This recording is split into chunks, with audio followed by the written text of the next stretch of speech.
And that's really similar in the work that we do is that, like how you guys are students teaching students. In our leadership group, we're peers teaching other peers, you know, educating them on the issues that surround abortion and, you know, sharing our stories about the barriers that we personally had, you know, with support or financial assistance, whatever the case may be. You know, we still have that barrier in front of us, and then we could, you know, share that with other peers. You know, and I think it's great because if the schools themselves aren't going to provide the education, then the students are just going to do it themselves, and they took the problem into their own hands, which is really, really, really great. It's really empowering too. Yeah, and I think Medical Students for Choice is working. More and more people are becoming abortion providers because they became involved in this organization, and they realized that the need existed, and they're putting it out there, and hopefully it's gonna continue so that women have more access to this procedure that they want and have right to. Right. So before we close on tonight's show, I do have a bit of recent news. So for those who aren't familiar, Physicians for Reproductive Choice and Health. It's an doctor-led national advocacy organization, and they have an annual provider award ceremony for people who've just gone above and beyond, abortion providers who've gone above and beyond. And so to make this story short and sweet, they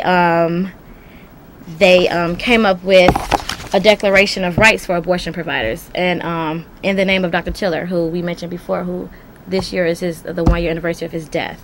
And so amongst this Declaration of Rights, there's 6 points in the Declaration, and just to name a few, it's like abortion providers, their families, and their co-workers have the right to exist free of violence, harassment, and discrimination. Abortion providers have the right to choose the tools and techniques that are best for a particular abortion procedure and the patient's needs.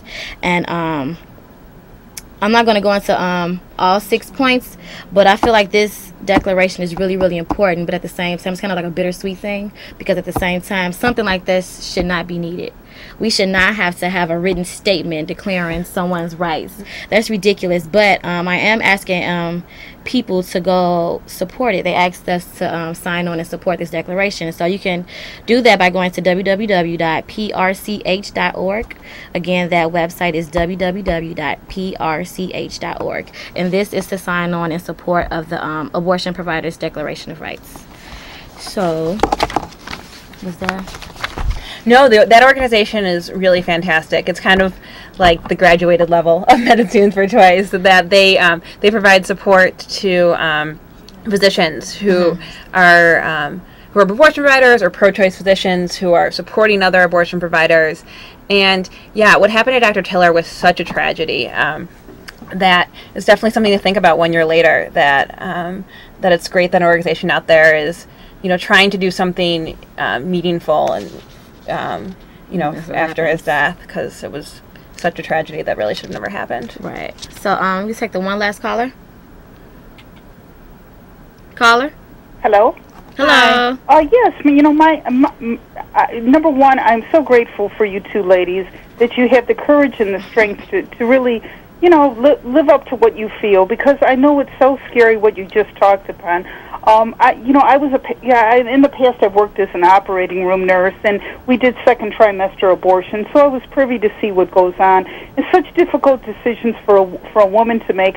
I really sincerely fear for you, because, you know, I go to a clinic, and it's like I can't even get past the protesters, you know, to have a safe, just regular gynae visit without being handed a pamphlet or being harassed, or just my own freedom as far as, you know, my own personal beliefs. And I don't know, you know, I admire you greatly, but I'm scared for your safety personally. Thank you so much, caller, for that. And we do encounter that. And actually, a part of our leadership group is, on occasion, we visit different facilities that provide abortions, and we escort the women then, because that's a barrier in itself, actually walking to the door, because you have so many anti-choice people. They're out there just like overwhelming you with different pamphlets and rosaries and, you know, all the negative comments and everything like that. It's hard enough for a woman to make that decision, but to throw it in her face while she's trying to walk in is something totally ridiculous and uncalled for. Yeah, and I definitely appreciate your concern. That's really great, and it's great to have allies out there. but there's someone that needs to be an advocate for these women too. And yeah, no, I worry about it. I think everyone worries about it who's involved with this, but everyone takes precautions, and yeah, I think in general the crazies are few and far between. At least I like to hope so. Yeah, so we're getting ready to wrap up our show, and I just wanted to thank Laura and the rest of Medical Students for Choice for doing this show with us and giving your perspective, because it's often unheard. And so I really appreciate you coming on the show and just giving your perspective. Well, thank you so much for having me. It was a really great experience, and thank you for all the work you do with the organization too. It's great. Thank you. And thank all the callers with the comments and the questions. We really appreciate it. So good night, everybody. Good night.